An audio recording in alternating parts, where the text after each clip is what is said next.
It's the Kink Consultant Podcast, where we're turning up the heat on all things kink and dating, relationships, and pop culture. So close the door, plug in your headphones, and let's get down to it.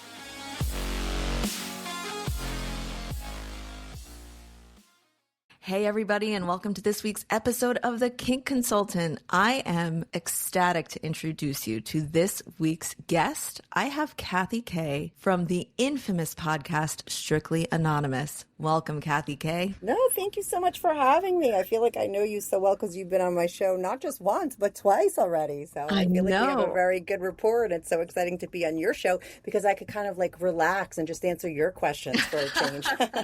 Well, so I brought you on for a very special reason. I was honored that you gave me an advance copy of your book, Strictly Anonymous Confessions, to read. And when I read it, I was like, no, she needs to come on. We need to discuss this in depth. As my listeners know, whenever I get excited or hooked on a topic, I'm like, you need to come on the podcast so I can just fangirl over it and talk through it. So thank you for coming on. I do need to get out there and sell my book. You know, I did write a book. It was one of the hardest things I ever did. I didn't have long to do it, but it is all done and it is coming out on October 14th. So I will have to go on people's podcasts. So for you to have asked me, this is the first one I'm on. It's very exciting because this is what I need to do. Oh, you're so sweet because we know I'm the Kink Consultant. There is huge overlap with the stories I get to hear, both my clients and followers. So I know they are going to love this book. Also, do you know I have a book club? I don't know if you know that. Are you kidding? No way, really? Not kidding. We have a range of people of like how they like to consume it. So I'm excited about that. This book, it's prime for it because we love to discuss little stories and what turns us on. It's a spicy book club. So this fits right in. Oh my God, there's 17 spicy stories. That's what it's all about. Not just spicy, even the stories that aren't my fetishes, and we'll get into this, or aren't my turn-ons,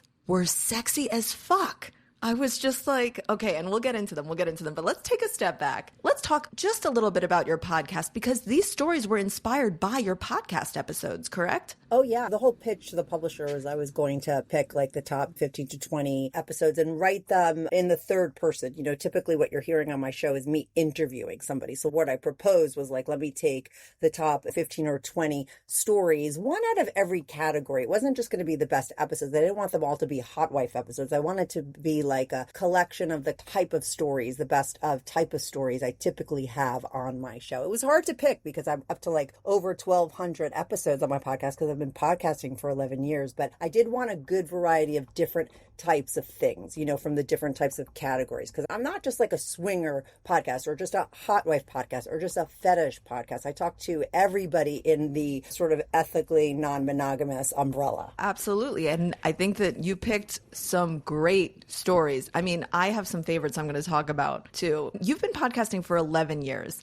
And you do talk about this in the book, but this almost like excited me the most. How did you kick off your podcast? Like, how'd you start getting people to open up to you? I love how I started my podcast story because it really was like by accident and a lot of people don't know it. Like I said, I started 11 years ago when nobody was really podcasting. I worked in the entertainment business before and I knew a lot of comedians and that's who were podcasting back in the day, like bigger comedians. They all had podcasts before everyone did. And one of them was like, you need to start it. And I was like the type of person that to my friends, I always like to analyze everything, you know, love, relationship, sex, whatever problem someone had, my friends had, you know, they would come to me and I'd like love to fucking pick it apart. But you know how some people are like irritated by people that want to pick things apart all the time. Yeah. And I was just kind of like, why don't I start my own show? I'll make it like a Dear Abby show and I could like meet more people who want me to analyze and pick apart life because it's really like what I love to do. I love like people's stories. I love analyzing things. I like peeling out the layers or whatever you want to say. So I wanted to do this show and I decided it was going to be like a Dear Abby show, but I didn't know where to get callers from. And so I didn't want to go out to like, you know, at that time, social media stuff was just like Facebook. I didn't want to go out on Facebook because I thought like my show was going to suck and I didn't want it to suck in front of people that I knew.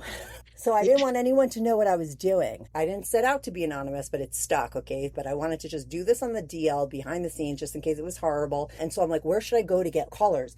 And so I went onto Craigslist. And the only reason I went onto the personal section is because when I went in the general places to put my podcast ads, you had to pay money, just like Strictly being cheap. I went to the only place on Craigslist that it was free to post ads. And that was in the personal section. So I went into every personals, men for men, women for women, casual hookups, and posted this ad. I didn't have the name of the podcast or anything yet. It was just like, Dear Abby podcast, looking for people to talk about love, sex, relationship problems. If you want to call in, send me an email. And literally the first 5 emails were for real. The first 5 episodes that I had, I taped them all in one day. I had a co-host in the beginning, and they were all like these crazy stories about sex because I got them from Craigslist. But It wasn't like, I didn't mean for it to be about that. Do you know what I mean? It just so happened that I was like being cheap and I only posted there that I got these people in, and that's how it became. And then we decided to call it Strictly Anonymous because this one guy was fucking his brother's best friend's wife, who was the sheriff in town, and he wanted to be anonymous. So I made everyone anonymous, and that's how the name came. And then I started just going on Craigslist personal places and looking for more and more people, and it became all about these crazy sex stories. I am obsessed with the fact that you went in without a plan. No name, no plan. No, nothing. I love that because that just speaks to the success, but also just the momentum of it. It's like, oh, let's see what happens. And it never stopped happening. Yeah, and sometimes, like, I think in business or anytime you want to do anything, a lot of times people, I think what they get wrong is that they overthink things and they think they have to have everything mapped out so much before they do the first thing, you know? Sometimes it's just like, just start doing whatever it is you want to do and just know that everything else will be figured out after. It sounds like I started backwards, but it all came together very quickly. But I didn't have everything in place right from the start, but it all really worked out. And I think that that's like how I approach everything. When I started my Patreon, I'm like, I didn't know what the fuck I was going to do on there, but I just started one and I figured it out as I go, you know, and that's kind of like how the podcast came to be. And it was fun. I mean, I started going onto Craigslist. I had the Craigslist app and I would get deleted because I was posting the same ad so many places. I had to have all these tricks and stuff because I had to work hard to get guests in the beginning. And I was emailing, besides putting out ads, I was emailing people. I was going through the ads, you know, of the people that were posting stuff, the people that were looking for the crazy things on Craigslist. I was emailing them like, hey, you want to look, you know, be on a podcast. And so I had to work it for years to get people to call in. And that Craigslist was like the place. I probably saw your ad because we're talking about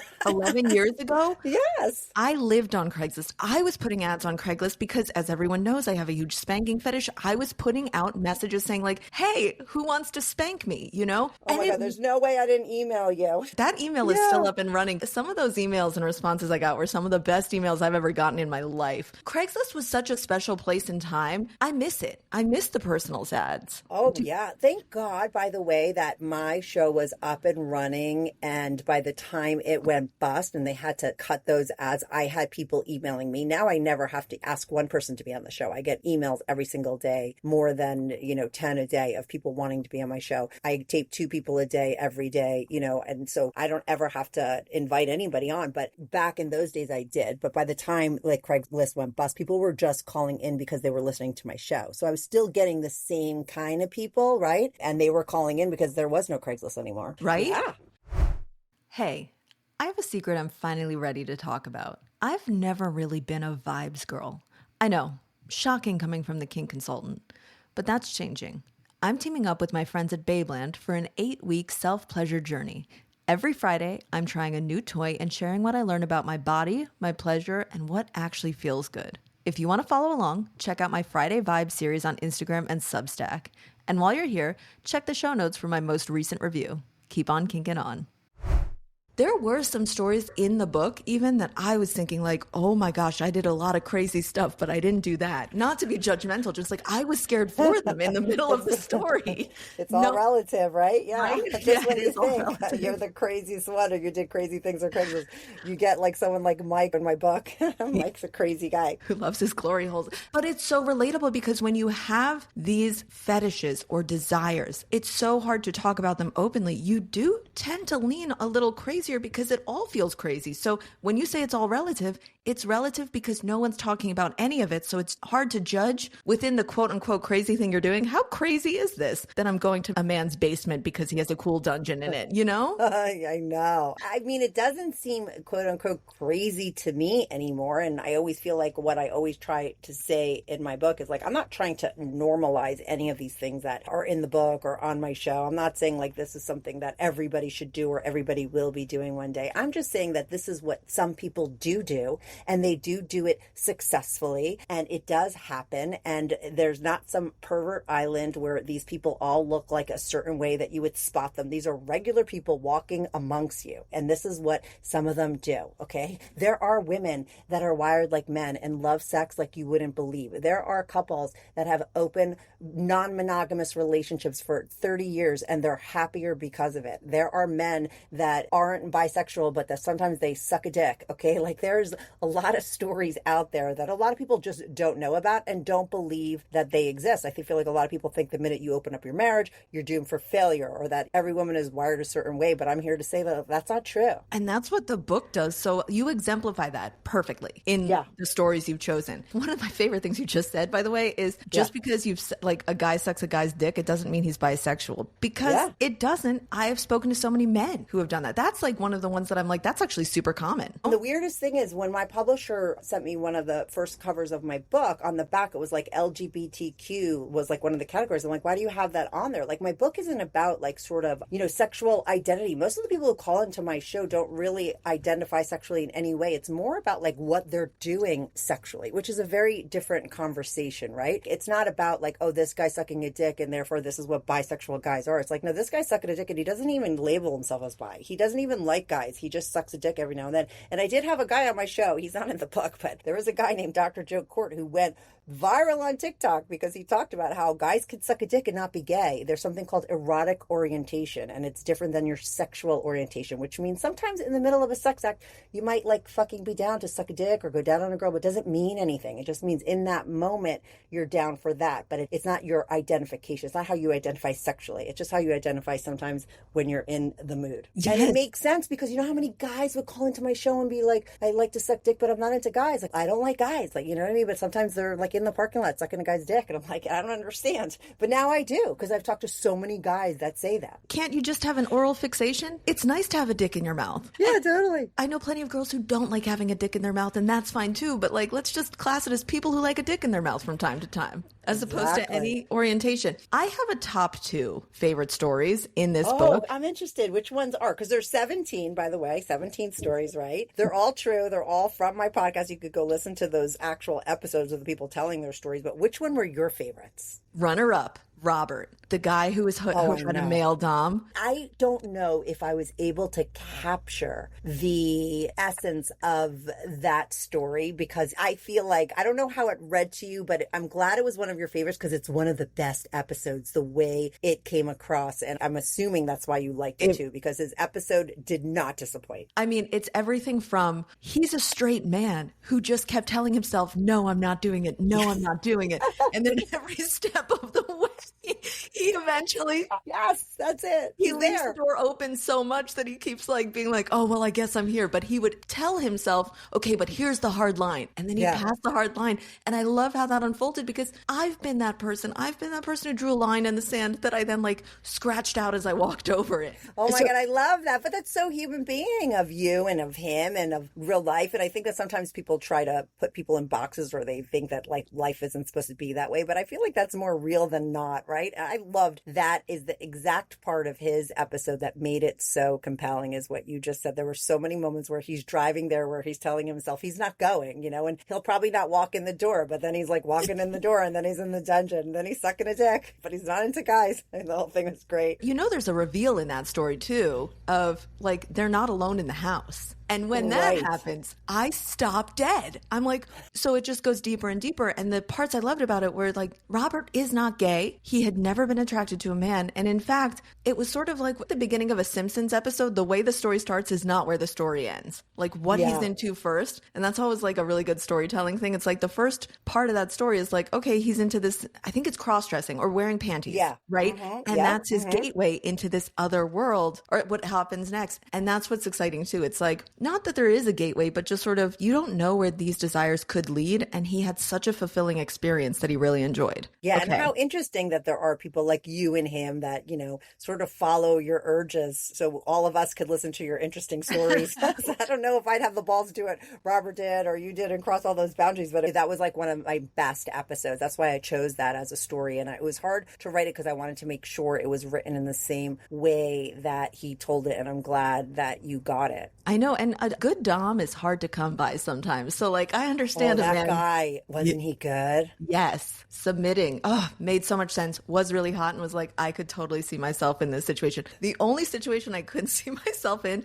because I have no patience, is him waiting in the basement while a party was happening upstairs. And that's all I'm going to say about it. Yes. But I was just like, I couldn't be that patient and wait. Okay, so that's runner up. Then my favorite story is more on the emotional side for me because I just related to the timing, the way it was told. Mara, who has a husband and then a lesbian lover. Oh, yeah. I love that. I have over 1,200 episodes. A lot of my stories are just like someone's whole life story and this great story about, like I said, a non-monogamous couple, getting non-monogamous and living happily ever after. But I love the stories. It's not like most of them are like this, but the ones that kind of read like a good book, that do have like an arc where something happens that was not supposed to happen.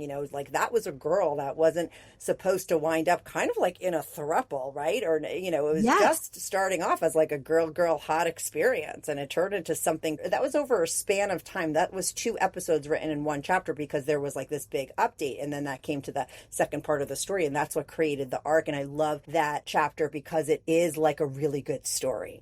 I was on a roller coaster because Mara, she wants this. She has to talk to her husband. And her husband at first says, I need time to think about it and accept it. And that's the real lived experience of so many couples. We talked about this on the most recent episode of the podcast I was on for you of it's rare that people run away. You reveal something and it's rare that the partner runs away. It's more of like okay, that's not my thing or let me think about it. And this is that perfect example where the husband needed time, but he eventually came around on it. So she could and how he comes it. around and this, it's all in one chapter in that book. But like, to me, it was like broken up into 2 separate chapters. So when she called back, because she ended it like when, at a certain part, and then the second episode is when things really completely change. And towards the end of that episode, her husband really came around in a way that I couldn't believe. And so it was like to me, that was another one that had a very interesting ending that you didn't think would come, right? Yeah. Same kind of a vibe, like you were saying that you like, where you don't think that this is where it's going to end up. Like, to me, that's almost in one way one of the most hopeful stories because it's like when you are in the stage of your journey where your partner is like, let me think about it, it can feel like you're stalled. But it doesn't end that way for her because the conversation continues and it progresses. And I think that's why I want everyone to read that story. Like, I want all of my clients to read that story, to be like, there is hope. You just need to keep working on it. It's an open conversation. It's constant communication and it pays off, or it can pay off, Exactly. Yeah, I love that. And I love that, like, a lot of my stories, like, they do span a long period of time. And that's why I always liked watching biographies too, because you kind of could see like the good, the bad, and the ugly. So you get like the whole picture of things. I don't believe though in life that things happen overnight, right? Most of the people that I'm talking to, this kind of stuff does happen over time. But these stories do show you and give you hope that over time things can work out in certain ways, as long as, like you said, you communicate or you keep talking and you just take risks and follow your heart, or like she did, speak up about something that you always kind of wanted and take that chance, which was a big thing to bring up in her relationship with her husband. We can never discredit the important piece is speaking up. If you don't verbalize it, no one's going to just read your mind. Ever. Those are always my favorite parts of my calls. And when I'm talking to anyone, I'm just posting an episode about a vanilla couple that were in a sexless marriage that are now swinging. My favorite moments of those episodes are always like that turning point. Like, who was the first person that said something? Like, what was that first person that rose their hand or said something that completely changed the game? Because then it becomes like a domino effect and everything could change when you just say, you just bring up one thing. Like with Mara, it's like, I just want to be with a girl. Like, I want to try that out. And like, look what happened. It completely changed their life. Oh, completely. And I've just given, by the way, my 2 favorite because I was most emotionally tied to both of those stories for my own reason. Yeah. But let's not forget Casey with her 50 gangbangs or over 50 gangbangs. That was hot as fuck. Yeah, and my editor wanted to throw that one out, because I wrote more than the 17 that made it, and that was one she didn't want to include. I'm like, no, you have to include that. I am sorry. There is nobody like fucking Casey, okay? And people need to know that there is a Casey out there, okay? Like, most people are not going to roll like Casey. They're not going to have over 50 gangbangs. But by the way, I had a woman on who created a porn site called Afterglow. She makes porn for women, made by women, and she told me a very interesting stat, which is that the most like downloaded porn that women look at besides lesbian porn is gangbang porn. Now, that's not to say that every woman wants to have a gangbang, but it's a secret fantasy of a lot of women. And now Casey is a woman that not only has that fantasy, she has lived it out over 50 fucking times. And it's just like gangbang facts, but I found it so fascinating that I'm like, I want to have this in there. I think like the way they came together, the way that they were set up, the way that they went down, and the way she approached them and how she felt about them was so interesting that I'm like, it has to go in there because people need to know that there is a person out there like this. I think it's very interesting. You're so spot on. I do have that fantasy. I do not want to experience it, but the fantasy exists. I like how this normalizes it. You know, that's what's so important about the book to me, is it normalizes what so many people's fantasies are that they're taught to be ashamed of by society. And you're pulling it all out. Okay, you have 17 stories in there. I'm sorry to hear you even had to cut any because I wanted more. But did you have a favorite story? You know, I did love the Mara one because I love the ones that have, you know, like an arc to them a little bit more. It's Damien and Rachel, and they were like this very religious Jewish couple who decided to like really go off the rails. And I mean, he started hooking up with guys, she's hooking up with girls. They're full swapping. And, you know, at some point he looks over to her and he says, like, do you want to be selective or slutty? And she's like, let's be slutty. And I'm just like, that is like, I need their story in my book because I thought it was so fucking funny that the woman was like, let's just be slutty. I don't want to be selective. I was like, it's so great. And I just love their story because they were such this like really like amazing couple that did grow up very religious. And here they are now doing these like really crazy things. Rachel had her reservations about a lot of things and she came to terms with them. And they were one of my favorites. I loved the Casey one. You know, I really loved Crimson. She is like a woman, like she might be in her 70s now. And she's like literally like in her grandma age, she became a porn star, you know, and started going to like hot wife hotel takeovers and stuff. And she is just come into her own. She's like the most loveliest woman I've ever spoken to. Like people love Crimson, and she is like a legit porn star banging like 20 guys a night. Like you wouldn't believe Crimson's story, and it's true. And she's lovely, and she's a grandma. And this happened way later in her life. She was a nurse, you know, living a very vanilla life. And so her story is one of the most interesting to me too. And that's the thing. We actually don't know where our life is going to end up. Like never say never. I'm sure Crimson was not thinking when she started her nursing career that a secondary career for her in the future would be a porn star. No. And I think she's more than a porn star. I mean, she just really lives in the lifestyle, and she's just a woman who really embraced her sexuality and loves sex now and is getting her fill. And in the times of her calling me, she did go through like a cancer. She got a whole bunch of like health things hit her at once. And she was just still fucking through it all. I mean, you should hear her crazy stories of what she did through her health scare and all of her operations and stuff. She did not stop. I mean, she is like a force to be reckoned with. So I love Crimson too. It's hard to pick. They're kind of like all my favorites. That's why they made it into the book. You know what I mean? That makes total sense. I figured it would be hard to pick your favorite of all of them because they're all amazing and they're all so relatable, in my opinion. It's the human emotion part. Maybe I haven't been in 50 gangbangs. I'm not a porn star, but there is something to it that I'm like, I can understand this feeling. I have been there. I have had shame. I've had to overcome something just to enjoy my own pleasure or like find my pleasure. All of these stories are about people finding their own pleasure and really leaning into it in an empowered way. That's what I love. Yeah, exactly. And like, I love a swinger gone wrong story or any kind of story that's gone wrong, you know, but I believe that most people think that these stories wind up wrong. And what I love about my show is that I show stories where these kinds of out of the box relationship types can go right. You know, someone said something like really interesting to a friend of mine. She met a couple that listened to my podcast. They were like, oh, we love Strictly Anonymous. We listen to this other podcast, this really famous lady. And they're like, we love listening to her, but she's always talking to people with problems. We love then to go listen to Strictly Anonymous because she has all the happy people on her show.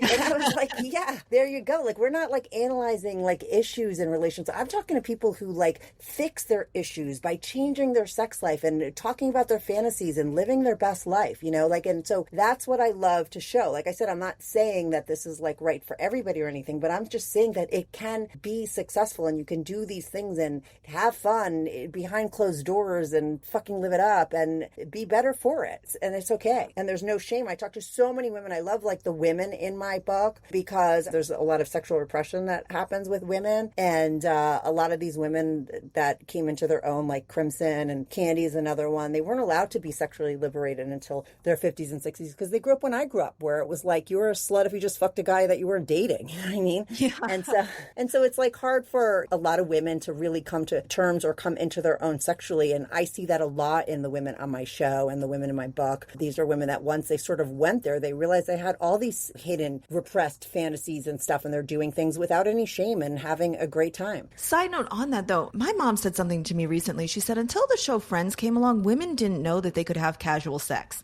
Or at least that was my mom's interpretation. It was Friends that made her realize you can date and have sex. She was already married by that stage. But I don't think people realize how recent that mindset shift has been. And even now there's a lot of shame still. Yeah, it's and crazy. You're kind of fighting that same stigma by bringing those stories out. And then, but I think that men want to know that women like this exist. And that's why guys love my show, because I call them like my hardcore girls, you know. I have a lot of women on my show that fucking love sex. Well, they could fuck whoever they want. They could have sex with whoever. They don't need to be in love. Some of them, like Casey, has a wonderful husband and has like the best relationship on the planet. Her guy is the greatest guy ever. She is so lucky to have found him. She met him in a threesome, by the way, and they have the nicest, greatest relationship, yet she could like fuck guys in a glory hole experience with them. They're okay. So I just like to show that there are women that have gotten in touch with their sexual sides and are living it up and having great. Like I said, I'm not saying that every woman needs to be doing these types of things, but some women do, and they love sex, and men love to hear those stories. They love to know that women love sex as much as they do. Yes, I know that they love to know that. I just got really excited about the Casey story because you reminded me of her partner and how great he is. One of the things that I thought is interesting is you can be a different person in the throuple or gangbang experience than you are single, because her husband, she said, is gentle when it's just the two of them. But then when they get into that gangbang thing, he can play that alpha male dom who's rough and encourages the men to be rough. And that was fascinating to me. He had range himself, depending on whether or not it was just the two of them or in that gangbang scenario. Totally. On my show, I talk to people for like an hour, right? So I try to get their whole life story because I like to paint the whole picture. It's not just like what's going on inside the bedroom. It's also like what's going on outside. Like, who are these people? Who is she married to? What is her relationship like? Because it paints a bigger picture. Like, Casey isn't just some crazy girl that's out getting gangbang. I mean, like I said, she has this lovely husband. They have a great relationship. She has a better relationship than a lot of my vanilla friends, you know what I mean? Married to like narcissistic guys that treat them like shit. Her husband is great to her, you know? They happen to do all these kinds of things, but they have a very lovely, intimate relationship and sex life that is very different than what they do outside when they play. And that comes through in the story. Did you reach out to these couples and people to say, hey, your episode's going to be talked about in the book? Yeah. Everyone on my show, by the way, I changed their voices, and everyone has a fake name, including me. I didn't change my voice. I should have, because I found out through my podcast that guys love girls with very high-pitched voices. I have to change. All my girls' voices get higher pitch, and everyone uses a fake name. But I had to go out to everybody, get a release, and have them sign it that I could use their story. So I had a much bigger list than 17 that I went out to, just to get the okay that they could be included in the book. They had to approve it. So have they read it yet? Their stories? No, not yet. I mean, I'm like about to, like, listen, my book is out on October 14th. I haven't gotten, the author copies are going to be ready like this week, and they're sending them to me, you know, and I'm going to be sending them out to everybody. But listen, I don't know if you learned this the hard way, but like, I would never send an episode to someone about me beforehand, because you don't want anyone to be like, oh, I don't like this. Can you change this? You know what I mean? Their stories are their stories, but I think everyone's going to love their stories. I haven't sent it, but everyone that got picked was super excited that they were going to be included, because people do like to share their stories, and they're anonymous, so they don't have anything to lose. That's true. Can I just say, I'm glad you didn't change your voice. I love your voice, and I think it is one of my favorite things about your podcast. So I'm serendipitous that you didn't change your voice. Well, one day when I thought to myself I should have, because I learned that guys really like the high-pitched girly voice, I tried to change my voice. I did to my voice what I do, and my voice was one of those voices, and I don't come across them often. It's like one in every like 100 or 500 voice that doesn't change that much no matter what I do to it. And my voice is one of them. Like, you can't make my voice high-pitched. Sorry. Like, I am who I am. I got a deep voice. And I think it goes with my vibe of my show. Like, my deep voice and the way I talk is very much like who I am and how I talk to people. So I think it all works, you know, for me anyway. But I did notice, though, I mean, it is an interesting fact that guys do like to have like little girl voices. They I do know. think they're hot. I'd consider myself a deep voiced person. I know Yeah, what you you mean. do. Yeah. Yeah, exactly. But you were a dom, so it probably worked for you It to be did more work. that way, right? Oh, it did work. Also in business, I think it works too. But you Yeah. are very direct. And that's another thing. Like, I don't know what the range of kinky versus vanilla people who listen to your show is, but I know that you ask questions that everyone is sitting there wondering, and then it comes out of your mouth, and we're like, yes, what is the answer to that question? Because you go directly and you get clarification where most would just let the story roll. You're like, wait, no, I need to understand this more. And you dig in. Yes. When I say that, like, listen, that first time I taped those first 5 people, I was like, my co-host was so pissed at me because I made him tape, like, it was 5 people, 5 hours. He was like, I'll never fucking do this again. Don't ever have it.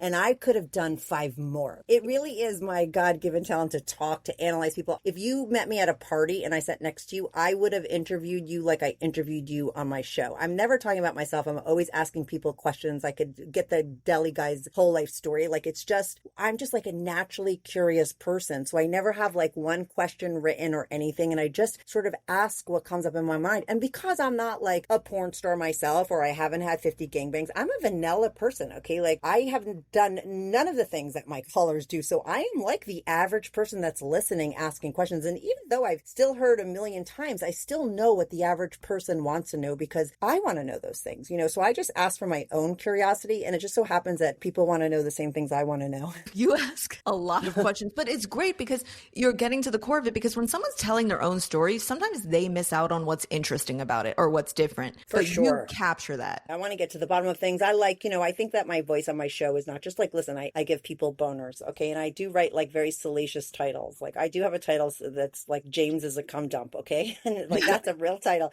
But I always feel like I pull people in, and like, not only are you going to hear like James' story about him getting gangbanged and fucked at this guy's house, like, you're going to hear like his real life story and all these other things. And I like to dig deep. I like to get the psychology behind things. It's not just about, like I said, some people do get woodies when they hear my stuff because I get the sex details too. But I like to get the psychology stuff, the deeper things. You know, that's where I like to go. And that's why I started my podcast, because my friends were like annoyed by me. Like, not everyone wants to get deep all the time, but I do, by the way. I do. I'm never interested in small talk. I like deep talk, and I get to have it with these 1,200 people that I talk to, and I'm going strong, and I'm never bored. And every story is interesting to me because every person I could talk to, 50, 100, probably 500, 600 hot wives, and they all have a unique story. They really do. I mean, the fact that you're over 1,200 episodes in just tells you how many unique, interesting stories there are of people, what I always consider, even if they're not open about it, living their most authentic lives. Yeah, totally. Because they're being themselves. Would you say you identify as vanilla? You know, yeah. Now that I talk to all these people, yeah. But it's funny because I grew up probably in your mom's time where, like, I was known as very slutty. Like, it's kind of like, though it was backwards that I started a show about sex because I didn't intend to, but I was always somebody that loved talking about sex, because in my day, all you had to do to get attention was talk about sex because it was so taboo. It was like ridiculous, you know? And like, I was, though, the type that like had a lot of lovers. Like, I probably would have labeled myself many different things when I was younger, like polyamorous and all kinds of things, because I would have like 3 guys that I was banging at the same time, but I was like always open about it. I wasn't the type of girl that liked to have boyfriends, and I really liked sex, and I would roll with, like I said, a couple guys deep and tell everybody. And like, so I was considered kind of slutty back in my day because I didn't have relationships, and I fucked guys that I didn't like, and I enjoyed sex, and that wasn't the norm in my day. Now it's like every girl is like me. It doesn't mean anything. But you know, it's funny that I was considered slutty because now I'm talking to girls like Casey. Yeah. And I'm like, yeah, I am vanilla. I never had like a non-monogamous relationship, a consensual non-monogamous relationship or anything like that. I think going into things in the future, I am so much more open to certain things because of what I've learned on my show. And when I was younger, my dream was always to be like a swinger when I was like 60. That's what I always say. I saw this one documentary. It was called The Lifestyle, and it was on HBO. And it was like many, many years ago it was on.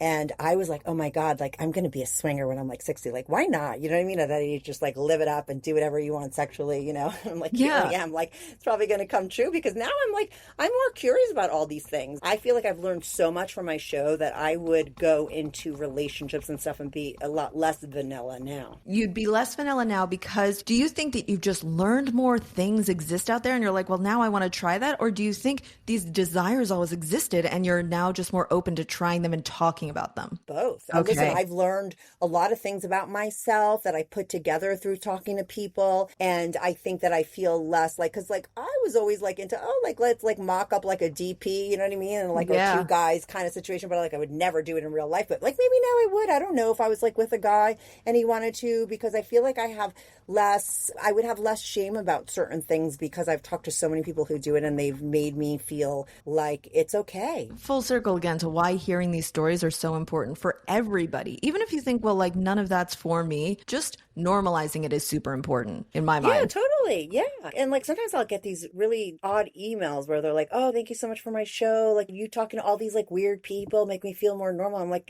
but you don't understand. Like, I don't think these people are weird. I don't know what the word is for what they're doing, but it's not weird to me. I don't feel like I'm talking to weird people. I feel like I'm talking to normal people. And I'm just trying to show people that this is what like some normal people do. What a lot of people don't know is like, you know, these people, you're sitting across from them at maybe at Thanksgiving dinner. They're probably working for you. It might be your boss. You just don't know, because a lot of people are doing these kinds of things, but they can't talk about it because people still, like you said, are still sexually repressed. There's still a lot of stigma around sex at the end of the day. It's like crazy, but it's just the way that we live. I mean, I'm anonymous for a reason. I have a son. I have a child. Like nobody knows what I do because I'm sure some moms wouldn't let their kids play with my son if they knew, you know, and that's the world we live in. And I have to be practical about it. So I'm anonymous myself. That actually brings me to a life point for myself. I don't have kids right now. I'm 36. I do want kids. And I'm already thinking 9 years from now, I have a 7-year-old. People have all of these episodes. They know the sex parties I've been to. I speak openly about the porn I watch or don't watch and what I enjoy. I've made decisions that could impact my hopefully future kids. And that's something that I weigh up regularly now when I think about it, because I'm just hoping we live in a more open world, but I don't know what way it's going to go 10 years from now. Yeah. You know? Well, 7 years from now, it will be a lot better, just so you know. Maybe it'll be more than 7 years if you're not pregnant right now. Okay. So there's hope. But I had to make that. I mean, like I said, I became anonymous by accident. At first, I just didn't put my name to it because I thought I was embarrassed and I didn't want people to know I had a piece of garbage podcast. But once it was good, because of what I started to talk about, I kept it anonymous. Most people don't know. It's a very small handful of people in my life that know. And I think I put this in the opening of the book, like my secret life. Like I'm talking about everyone else's secret life. My secret life and my life is my podcast. Like nobody knows. My mom, friends, like nobody has any clue. So there's people really close to me that have no idea what I do for a living. And so like this is like my secret life. And it wound up working out to be good that it's a secret because like I said, I do have a kid, but none of that was in the plan 11 years before when I started it. You know, it just kind of worked out that way. But you'll be fine because you're an expert and that's what you do. And just make sure you live like in a very progressive city at the time when you have your kids. I know.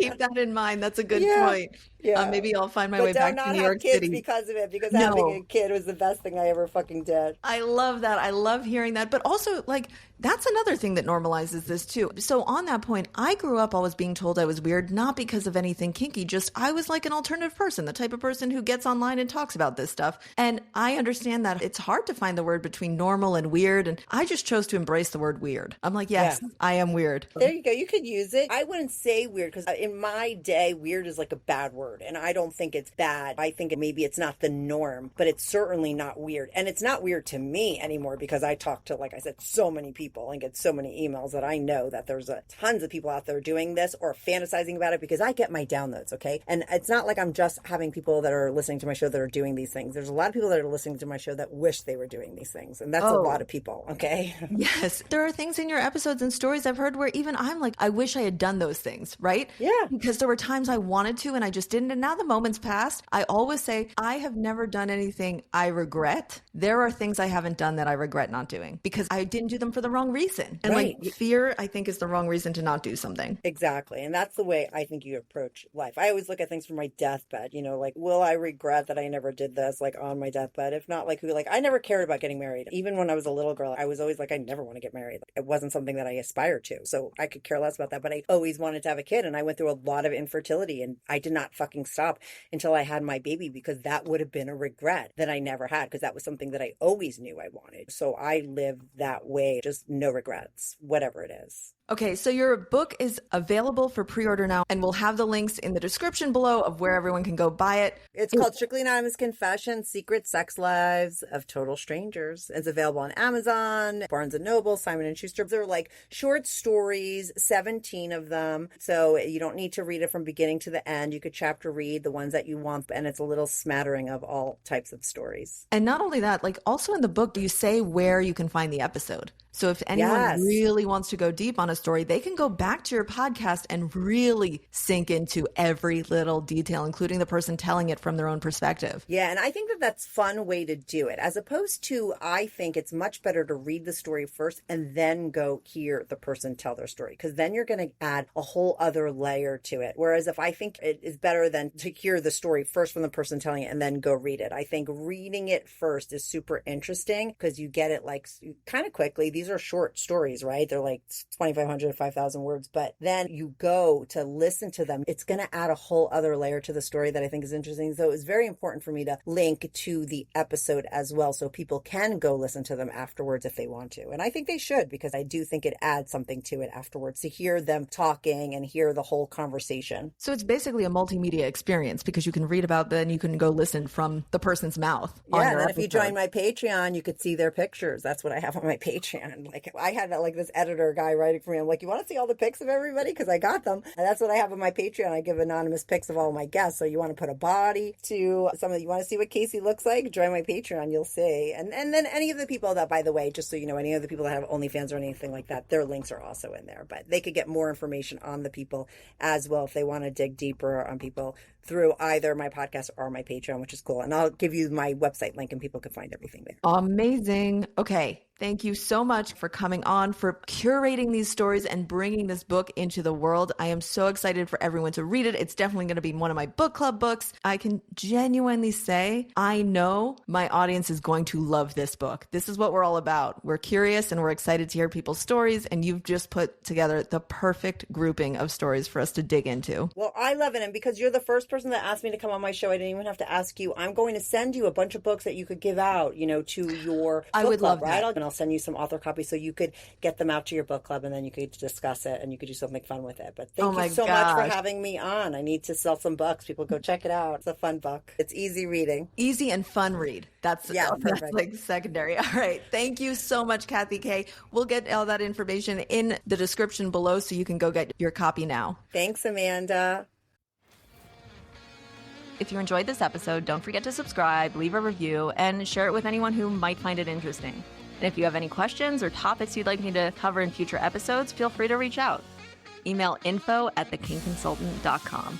Until next time, keep on kinking on.